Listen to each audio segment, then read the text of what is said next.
Hello and welcome to today's edition of Top Rated Recruiter Spotlight. My name is Adam Conrad, founder and CXO of Great Recruiters, and I am joined with one of our senior healthcare recruiters, top performer, highly rated, loved and adored, Sarah May. Sarah, how are you doing today? I'm good. How are you? I'm doing great. And I got to tell you, people love working with you. Sarah has a 4.98 star rating, over 120 reviews, 100% recommendation rate. You'd think that maybe it was just her friends and family giving her reviews, but we validated these are real nurses. These are real people that she's helped, and they have nothing but glowing things to say about you. And just knowing you and what you post, I know you care about the relationships, you care about the people that you're helping, and your reviews really do prove that. So I could go on about how amazing your reviews are, but we'll drop a link. People can read them themselves. But Sarah, talk to us a little bit. How did you get into the healthcare staffing industry? Yeah. It was during COVID, or right after March, COVID happened. My background was always restaurants. The restaurant shut down. I was living my best life that summer, staying home, doing my thing. And I decided I wanted to try to work from home. And at that time, there wasn't a lot of options for work from home in any industry. And my brother had worked for another staffing company, just came over and started with more of a startup. He was the only recruiter. And he was like, just come over, let's do it. And I'll be honest, I was like, that's not really a job. What is that? And I started in August of that year. I finally got a couple placements in November, and then it was when everything kind of skyrocketed. And so I've been doing it ever since. I absolutely love it. I can't imagine doing anything else. There's not a day when it's always different. Isn't it funny how for us on the outside, when we get introduced to this industry, like when I got introduced, I was thinking like military recruiting. Like I didn't really have a concept of what it was, but I love people. I love solving problems. It was a match made in heaven, something I didn't even know it exists. So, it's great to hear you say that, and being in the restaurant and it's services, right? Yeah. I mean, it's based on the experience you create is how you get rewarded and fulfilled.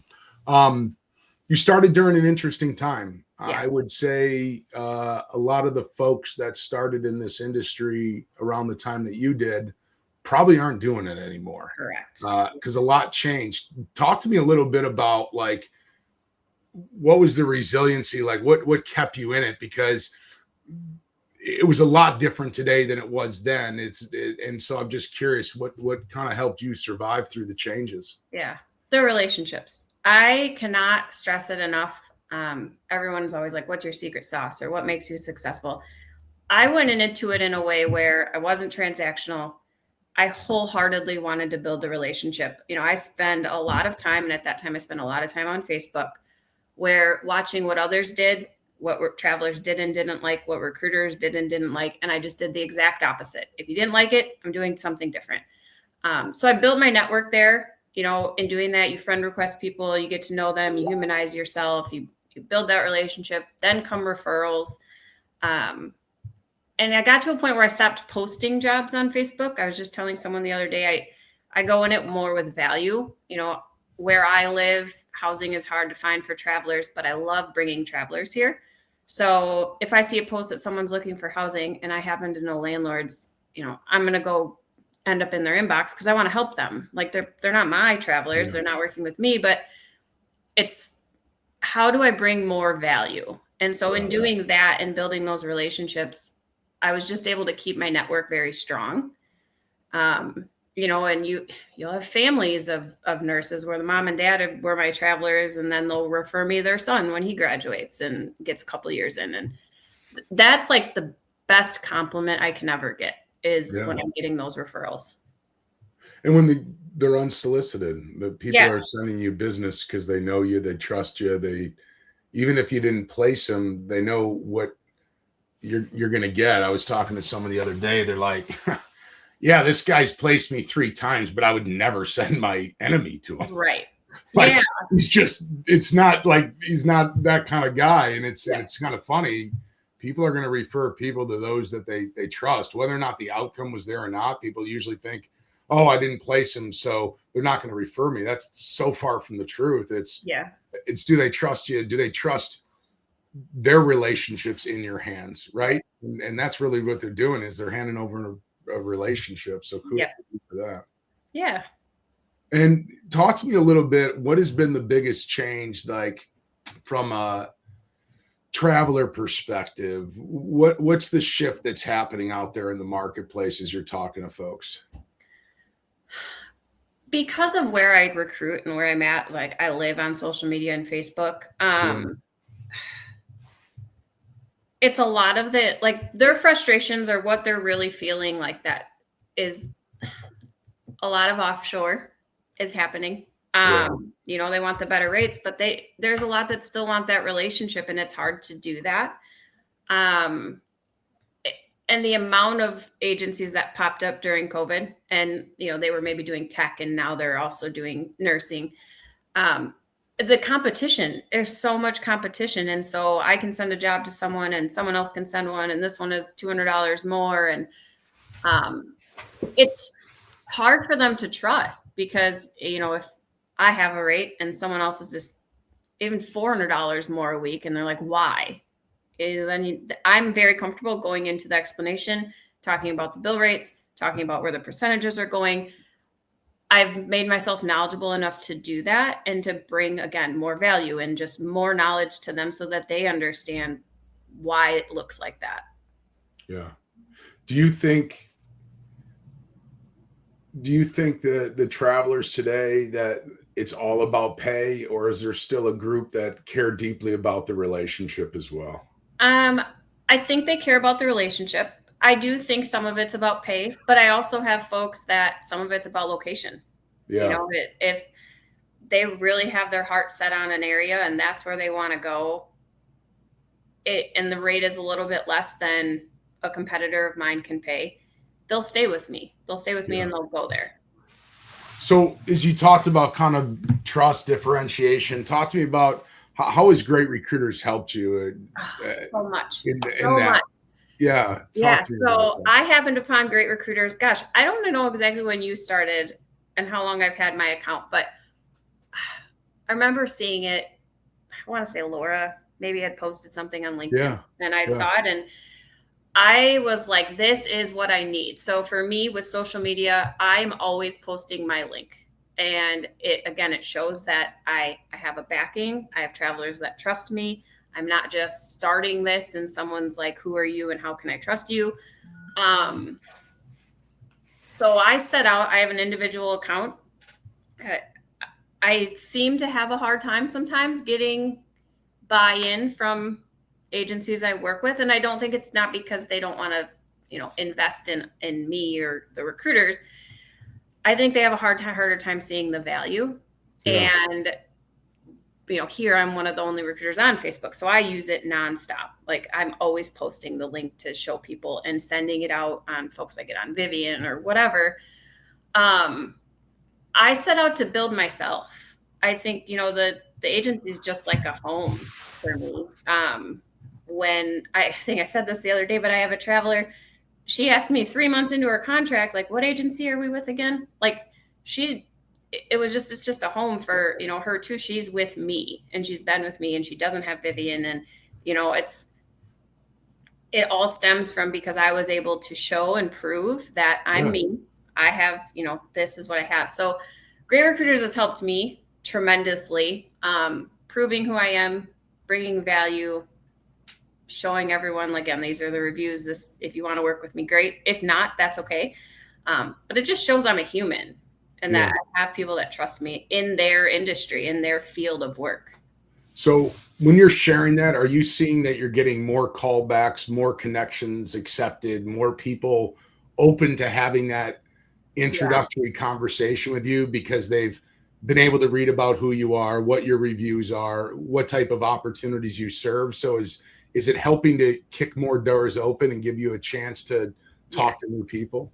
Yeah, absolutely. I think I even send it like in my like if I end up in an inbox or something like, hey, here's my reviews if you want to read them, just so you know I'm legit, is kind of how I word it. But yes, I don't think I would have the success on social media if I didn't have something like this to back me.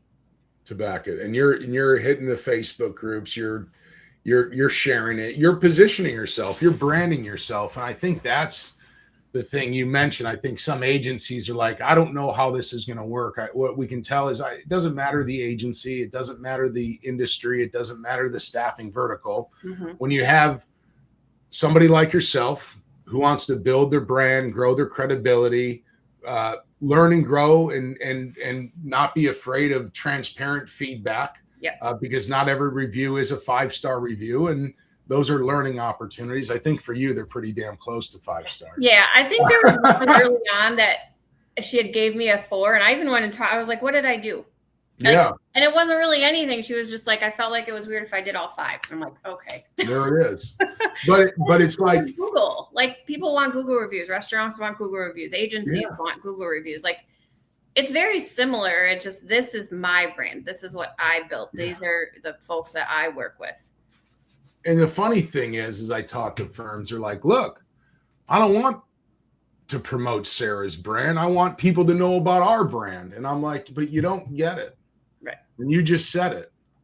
The relationship isn't owned by the agency. The relationship is earned by the recruiter. Yes. And that relationship, if the recruiter has the trust, is going to move to the next agency. They don't care where they get their paycheck from. They just want to make sure they get the right paycheck. And if they have somebody they can trust in their corner like you, why would they ever want to go anywhere else? Yeah. And I think this is where the agencies are like, no, it's our brand. And the agencies that do have their recruiters on it, they love it. They're looking at it as internal team competition, motivation, empowerment. We know recruiting management don't give the accolades that recruiters deserve based on the effort they put in. And so you get those little reviews that come in, and it brightens your day. Yeah. I still get reviews. They make me smile. Yes. They fill my bucket. Like I have like certain buckets I need full. And like for me, it's not because I want the praise. It's more like that makes me know that I'm doing a good job and I'm doing everything I can for them. Yeah. What's one piece of advice we talked a little bit earlier? Like, I don't know if this is the right time to start as a recruiter. I don't know if there's ever a right time, but like, what is one piece of advice that you've learned that you'd give to a new recruiter just starting out today? Focus on the relationship. I can't, like I said, I can't stress it enough. And the long game, you know, I've talked about, I've had travelers I've met on Facebook or out in public for years. I've talked with them for years and checking in and liking their posts and seeing how their family is. And those are like the best, where we call wins for me, is that if I get to place them someday, like I've worked on that relationship and built it to a point where that's where we are now. So that's what I would say. What advice? There's a lot. You mentioned a few things. I see a trend of offshore recruiting. I'm very familiar with it. It happened a lot in the IT and engineering world that I grew up in. It's happening now more and more in the healthcare. And so you have somebody third party somewhere remote, somewhere else in the world calling you. And I see those are in the high transaction. They're probably working on the high volume job boards. They're screening stuff quickly, and they're trying to put lower cost resources against it. Maybe they're not as engaged in relationships, or it's not as important. They're trying to play the high price, low margin game. And then you've got AI, automations, people trying to take every human out of the process. And then you have folks like yourself right there saying relationships are it. Like, with all of these different things, what advice do you have for the job seekers out there? That I want to come into this industry? No, the travelers that are out there that are facing all of these. Just do your due diligence. Ask the questions. You know, if I don't cold call, it's made very apparent. I tell everybody I don't do it. But once I get someone warm, like I want to get on the phone. I want you to hear my voice. I want to talk about our families, like, and ask the right questions. Ask about our compliance process. Do we offshore it? What does it look like? What's the processing time? Ask us about everything. Just ask all of the questions you want and get the person on the phone. because I think where we're missing is everyone wants to text. And again, that's fine. I text all day, but I want to get them on the phone. I want to hear them to hear my voice. I want to hear their voice. I want to just start that foundation and answer any questions that they have. And I think with like the offshore, it's like transactions. Like we're just transacting. We're just trying to get placements, and they missed the buck on that. Yeah. So I would tell travelers ask questions. Ask questions. Ask lots of questions. Yeah. You know, what's your ownership structure? Does PE own you? Yep. Have you had any mergers? Like there's a lot of things that are happening in the healthcare staffing right now that on the other end, the biggest thing is, I think for a traveler is, am I going to get paid? Right. Is the compliance process going to be smooth, or am I going to be pulling my hair out? Right. Yeah. Are my paycheck's going to be right? Like, and if something goes sideways, who is my contact? Who is my lifeline? Yeah. Those are the things that I would definitely want to know. And I've always said it, look, find a great recruiter, find someone like Sarah, find a GR certified recruiter, find someone, because if the recruiter cares enough to say, what do you think about working with? And they care enough to want to create great experiences and to make sure that you're doing a great job. So it's like, if you are looking for somebody that is going to take care of you, look for a GR certified recruiter in a firm that uses, or an individual like Sarah that says, I want to make sure that you have transparency about what people think about working with me. Yeah. Talk to me a little bit about the specific opportunities. What's your main focus? Who are the people you can help the most, and how can they get a hold of you? Yeah. So we have for me, I have a lot of Midwest based, but we do staff all over, not New York or California, but all the other states. Work with RNs, some allied. ER is like, they're my jam. Like my personality and their personalities get along so well. But I'll talk to anybody, you know. And as far as reaching me, I mean, I'm on LinkedIn and Facebook, and I think we'll post a link here so people can reach me to me here.